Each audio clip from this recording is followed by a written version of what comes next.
Hey everyone, welcome back to On Purpose, the #1 health podcast in the world. Thanks to each and every single one of you that come back every week to listen, learn, and grow. Now, you know that I'm on a mission to serve you and help you build incredible lives 360 degrees. And one of those things is to focus on areas where I can bring in experts who have incredible insight, research, and years of experience so that I can share that with you. And this person is someone who I've followed for a long time. He's someone that I've wanted to have on the show for a long time. I feel extremely honored and grateful to introduce our guest today, who is none other than Dave Ramsey, an 8-time #1 national best-selling author, personal finance expert, and host of The Ramsey Show, heard by more than 23 million listeners each week. If you have not subscribed already, make sure you do. He's appeared on Good Morning America, CBS Mornings, Today Show, Fox News, CNN, Fox Business, and many more. Since 1992, Dave has helped people regain control of their money, build wealth, and enhance their lives. He also serves as the CEO for the company Ramsey Solutions. Welcome to the show, Dave Ramsey. And today we're talking about his new book, Baby Steps Millionaires, which I highly recommend you go and grab a copy of. We'll have the link to order it in the caption and in the comments. Dave, welcome to the show. Wow, I'm on the Jay Shetty Show. This is awesome, man. You're a big deal. Thank you for having me. It's the other way around for me. To me, you're the big deal. And so I feel really grateful that you said yes. And, you know, for me, supporting my community, having great financial health is a really important part of my mission. And who better to go to than you? So, you know, I'm really grateful that I get to connect my community with you. I'm sure many of them are already listeners anyway. But Dave, you know, let's start learning a bit more about you and your journey. I want to hear about when Dave wasn't the financial expert that he is. Like, what were your mindsets? What was your relationship like with money when it wasn't where it is today? I grew up in a household of entrepreneurs, and so they taught us that you can do it. That all you've got to do is leave the cave, kill something, and drag it home. I mean, that you can go out there and make something in this world, and that the free enterprise system is not broken, and it's tough, it's hard, but you can do it. And so I believed that, and I still believe it. And I went and got my real estate license when I turned 18, and when I graduated from college, I started buying and selling real estate, and starting from nothing, I got rich. At least by a kid from Antioch, Tennessee standards. I ended up with about $4 million worth of real estate and a little over a $2 million net, or a little over $1 million net worth. I was making a couple of $100,000 a year. Now that's 1982. $20,000 a month from the neighborhood I grew up in. That's called rich. And so we were having a blast, but I'd borrowed too much money. And the short version of the story is the bank got sold to another bank. They called our notes. We were doing Flip This House before Chip and Joanna were born. And so, you know, the bank called our notes, and we spent the next 2.5 years of our life losing everything we owned. We were sued and foreclosed on, and with a brand new baby and a marriage hanging on by a thread, we had the opportunity to start over after bankruptcy. And it was brutal. It was brutal. It was gut-wrenching. It was life-defining. And it was, at the time, the worst thing that had ever happened to me at all, the worst trauma.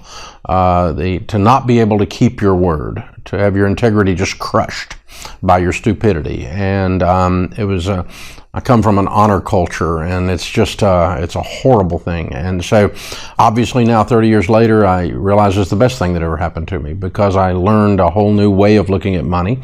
I realized that borrowing money was a bad plan, and we've since been able to put lots of data to that and millions of lives to that idea, that the idea of if you don't have any payments, you've got money, and you can build some wealth. And so we began a debt-free life at 28 years old, and I'm 62. So it's worked out pretty well. That's incredible, Dave. I mean, as you said, you've been talking to people about their money for 30 years on The Ramsey Show. You've given, you know, helped so many people over those decades. Are you hearing new financial problems today, or is it the same ones repeated over and over again? Is there a new challenge, a new issue, or are we stuck in a similar mindset over the last 3 decades? There's the problem, and then there's the symptom. The symptoms are always new. a Bitcoin, a get-rich opportunity, right? That's a new symptom. There's been all kinds of symptoms pop up over the years that are different. There was a period of time where credit card debt was the most awful thing on the planet. Then there was a period of time where student loans are the most awful thing on the planet. And, the thing that is holding down the middle class, the thing that is crushing families and these kinds of things. And then there was a period of time in 2008 when the mortgages were failing and the real estate market failed. And so we've seen all these things, but those are all symptoms. And underlying all of that, again, very similar to your insights, is the idea that principles have been violated. And when you violate principles, you're going to get these symptoms. They'll have all kinds of different colors and looks to them, but they're the same root cause. Dave, you've talked about this a lot through your book, through your work, through a number of your books, about how we don't really get educated on these ideas in school. And you must find it shocking that across 30 years, that hasn't massively changed. What is it that you think we're missing out on at school? What are the key principles, as you were mentioning, that you need to learn at school, or that you need to learn to start, so that you can have a healthy relationship with your finances and money? Well, there's a level of mythology that has been spread about money in our culture that was spread with an agenda, frankly. It was all, if I was a bank, I would teach everyone that they needed a credit score. And the reason I would teach them they need a credit score, and the way to get a credit score, is to borrow money from me and pay it back to me, so that you can raise your score, so you can borrow money from me, so you can pay it back to me, so you can raise your score, so you can borrow money from me, so you can pay it back to me, so you can raise your score. It's a great plan if you're a bank. And but then it was put out there that now the FICO score is like biblical truth or something, and it's not. It's a banking program to get people to borrow money. But now, and so what's happened with some financial literacy programs in schools is they're going to teach you to build your FICO score, because that's been accepted now as norm rather than actual fact. Well, it's accepted as fact, even though it's not a fact. And so what we've done is what we have. Our antidote would be to say, okay, we're going to teach people to live on a budget and how to do a budget. We're going to teach them to live on less than they make, a concept Congress can't grasp. We're going to teach them to be generous, outlandishly generous. And we're going to teach them to save and invest in the power of compound interest. And these things are agnostic to the banking community. And so we don't have to infiltrate the lending community and the people, the pieces of the financial industry that have an agenda into this curriculum. But basically, a lot of teachers have been indoctrinated by the culture that this is the way you have to live. You're always going to have a car payment. You have to have a credit card. You can't be a student without a student loan. And then they bring that into the classroom because they personally have been taught this. But when you back it out and say, well, the teaching is with an agenda, then you have to stop and go, well, there's a villain in this story. And so instead, we need to be teaching the basic premise of common sense. And the good news is we've actually gotten our high school curriculum in about 48% of the high schools in America so far.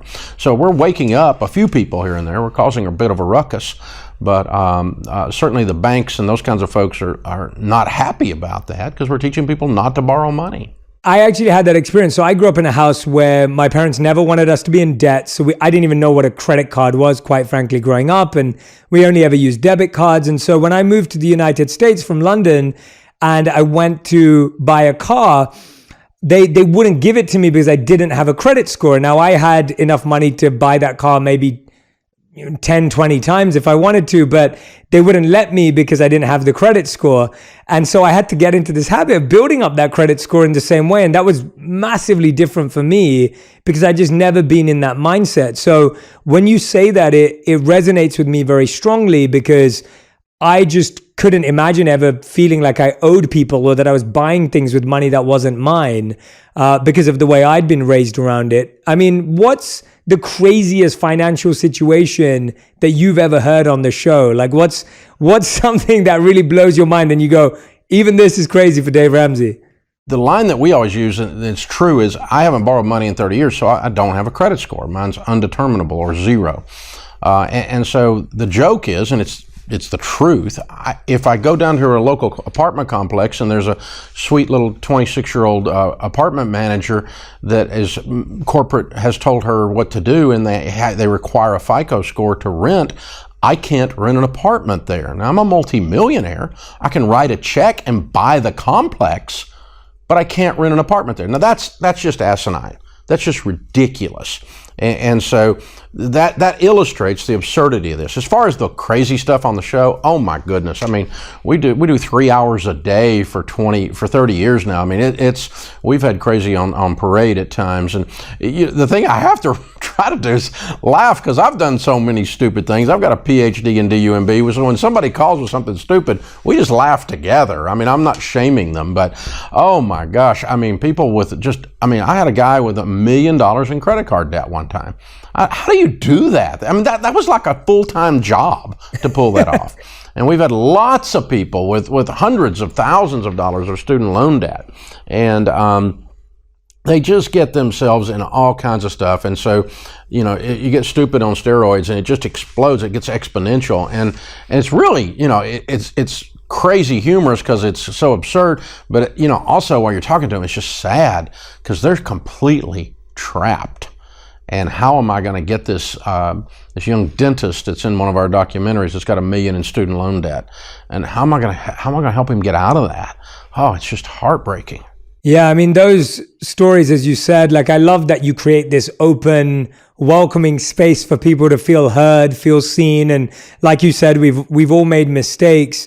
But then at the same time, I really value how you give very specific strategic advice for people to get out of those places. Now, your new book, Baby Steps Millionaire, what I really love about it and what I want to do on this podcast is I want to kind of touch on each of the chapters, because whenever someone has a book out, and I deeply value books have changed my life. I believe they're absolutely transformative. They start incredible journeys. I believe yours is going to do this for so many people. It already has. But with this book, your first chapter is called Can Anyone Be a Millionaire? And I think a lot of people grow up with the feeling that they will never be one. They're not planning for that, and they don't even think about that. I would say that I grew up with that mindset too, because of the family that I was raised in and the people I was raised around. Tell us a bit about that question and why you take the approach you do to that, answering that question. Well, it's an important place to start because it's one of the reasons we wrote the book. We've got a group of people in America, I call them hope stealers, who are saying that it's impossible to win now. It's impossible to win. There's too many systemic problems. There's too many things that are broken in the culture and in the economy that it's the ultimate line, the little man can't get ahead thing. And yet I kept running into millionaires everywhere who were first generation. They started with nothing. They did not inherit their money. And then I started running into them that had followed our baby steps. That's why we named it Baby Steps Millionaires, that became millionaires. And so I thought, I've got all this data and anecdotal evidence, both on one side that it is possible, and then I've got these hope stealers out here telling people they can't do it and stealing their hope. And so I thought, well, the first thing we got to do is we have to fix that, because it's the old Henry Ford line, if you think you can or you think you can't, you're probably right. And so, you have to, if I think I can be in the NBA, I'm wrong. I can't, okay? There's not a chance. I don't have the physical skills. I'm an old guy with a pot belly. It's not happening, right? So that's ridiculous. But when it comes to over time, can I have a successful marriage? Even though maybe in your past, there's not one in your family tree. Over time, can I raise good kids? Even though in most of your family tree, no one turns out. Can you break that chain? And if you don't believe you can, you won't take the steps to do the hard work to be successful in that area, that compartment, that department of your life. And money's no exception to that. And money's particularly weird in the spiritual, in that, in this area of belief, because it will run from you. You can't catch it. If you don't believe. because you won't do the sacrificial things. You won't live like no one else so that later you can live and give like no one else. There's no reason a farmer would ever go out and toil in the sun and plow the field and get the stumps out and the rocks out and then put corn in the ground if he didn't think corn was going to come up after he did that. That would be absurd. Only a crazy person would do something that they don't think is going to turn out. And so you have to believe first. And so what we try to do is we try to bring in emotional behavior, data of other people, and math, and any kind of a lens I can get you to look through to make you believe that you can do it. I know you can do it, but I've got to convince you you can do it before we can move into the tactical steps. Yeah, and what are some of those, what would you say are the mindsets or the traps that keep people broke where you are having to convince people that they can? What are those things that keep us in that mindset? I think we become, number one, who we hang around with. There's not any question about that. So you have to be careful. And I'm not talking about being snobbish to someone. I'm nice to anybody. I'll talk to anybody about anything. I'm happy. But I'm talking about your crew, the people that are your inner circle. Who do you hang with? Your income is going to approximate theirs over time. Your physical condition, if they're all overweight, you're going to be overweight. If they take care of their bodies, you're going to take care of your body. If they have good marriages, you're going to have good marriage. You're going to become who you hang around with. You're even going to have an accent like they do, you know, and you're going to read the books that they read. And so, number one, you need to get yourself in a community of people who are achievers, who believe it can be done, who understand it's tough, and I'll encourage you when you're having a hard one. Because, I mean, some of us have had a hard couple of years here. A lot of us have, you know. And so you got to have guys and gals in your corner that say, go, champ, you got this. You can do it. I got your back, man. And so that's so much different than growing up in a neighborhood where my parents were saying, you can do this. But a lot of the kids I ran around with, their parents were saying, well, the little man can't get ahead. You're always going to have a car payment. You're stuck. People like us, you know, people that have a southern accent, they're hillbillies and rednecks. We don't get ahead. We just you know, give the middle finger salute to the man and we move on. And you can do that from any racial background, any cultural background. There's a group of people that declare themselves stuck. Then there's also a group of people within that same community, in that same tribe, it's a smaller group, that declare that it's possible to be free. It's possible to prosper. It's possible. And it's victims or victors. And the neat thing is that once you begin to kind of get that inside of you, anyone can just make that choice. I decide. And here we go.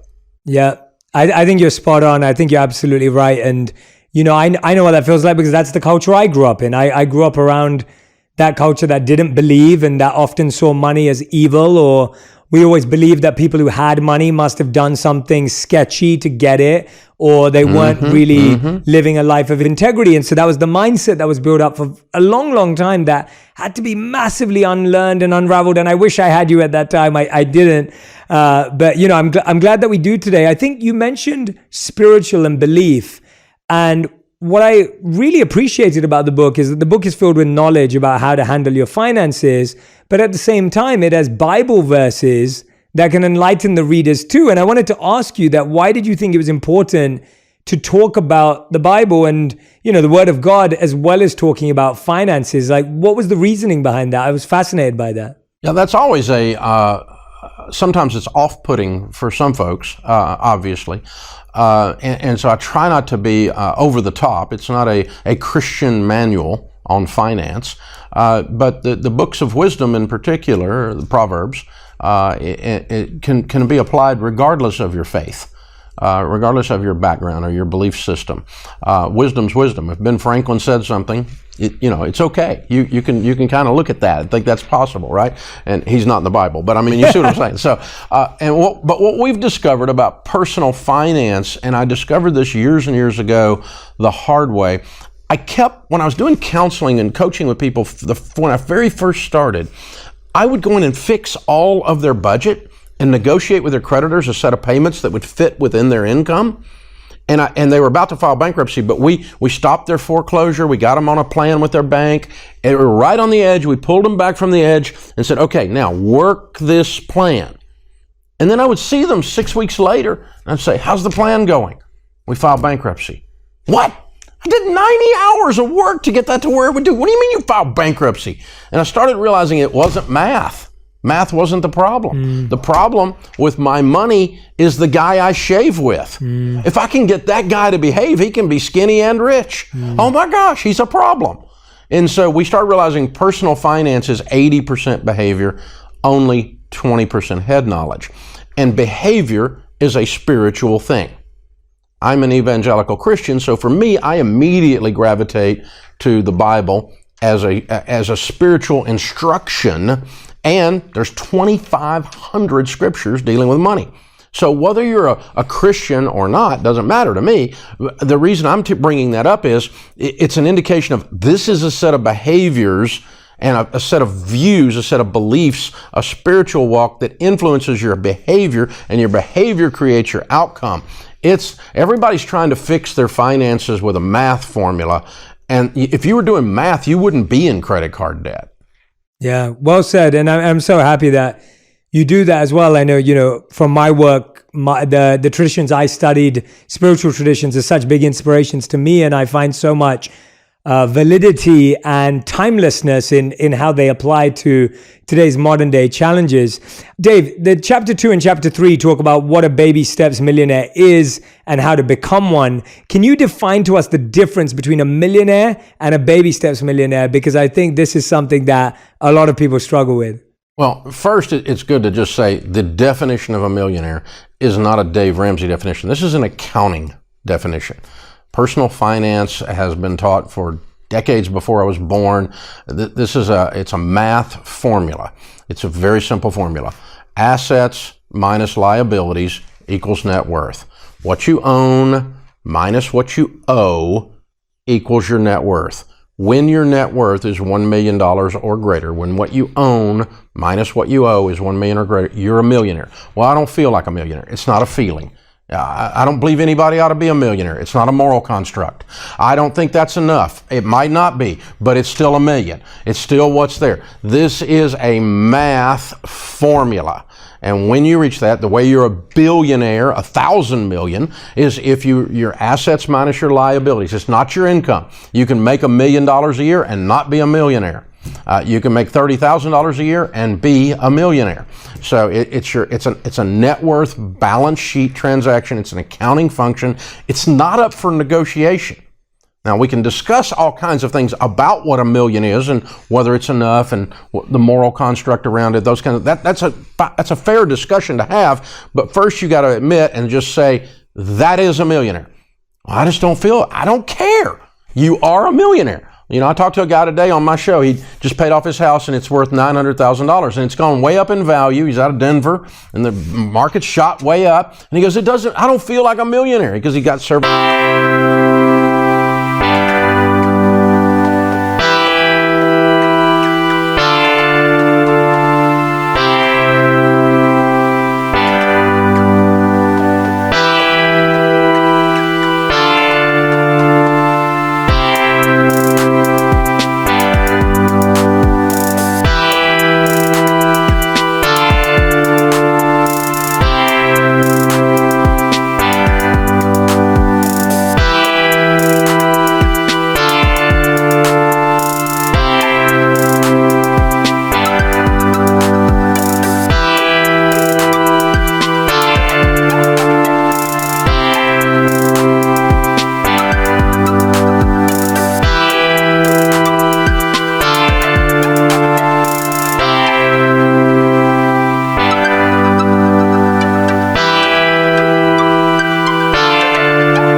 $100,000 in his 401k, so he's got a net worth of $1 million. And I said, it's not a feeling. And he goes, I don't feel like I earned it. It doesn't matter. I don't care where you got it. It's still $1 million. You got to really get back to that. So once we do that, then we say, all right, Now, then, where do millionaires come from? And several years ago, we did the largest study of millionaires ever done in North America.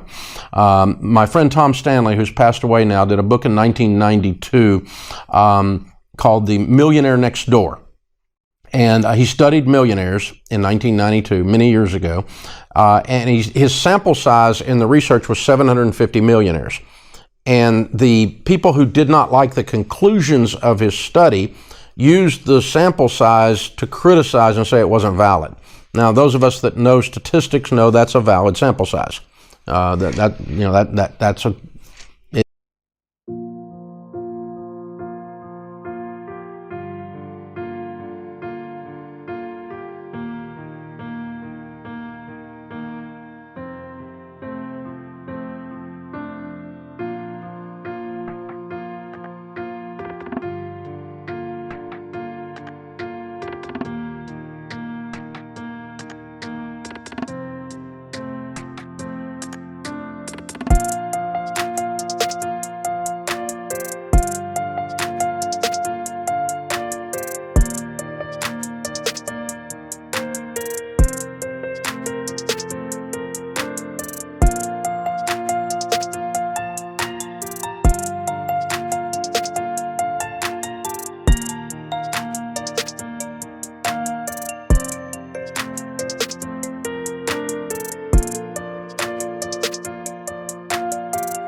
it fits the numbers.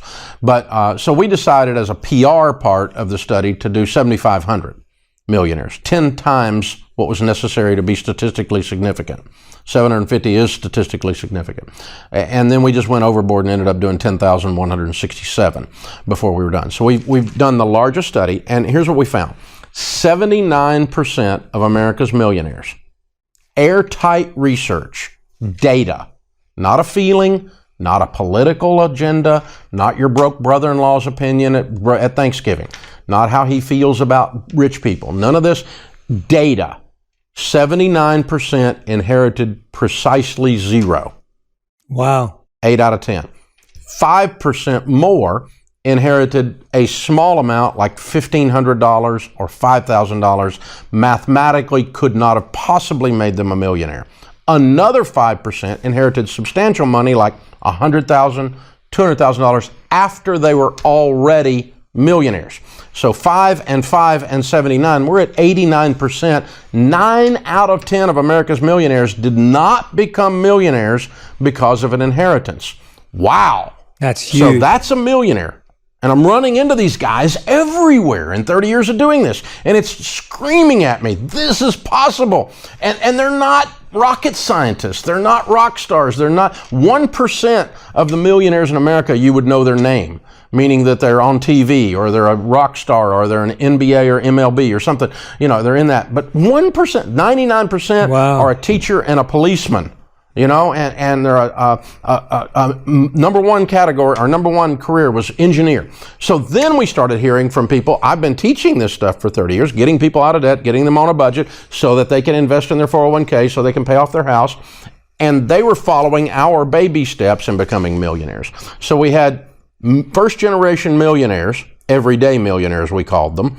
And then we had millionaires that had become millionaires following our process. And that process is called the baby steps. So it's a nuanced subset of what a millionaire is. Too much talk, but that's the deal. Not too much talk at all. That was brilliant. I'm so glad you went there. Not too much talk at all. I think, you know, that's fascinating. First of all, the fact that you did this study. Second of all,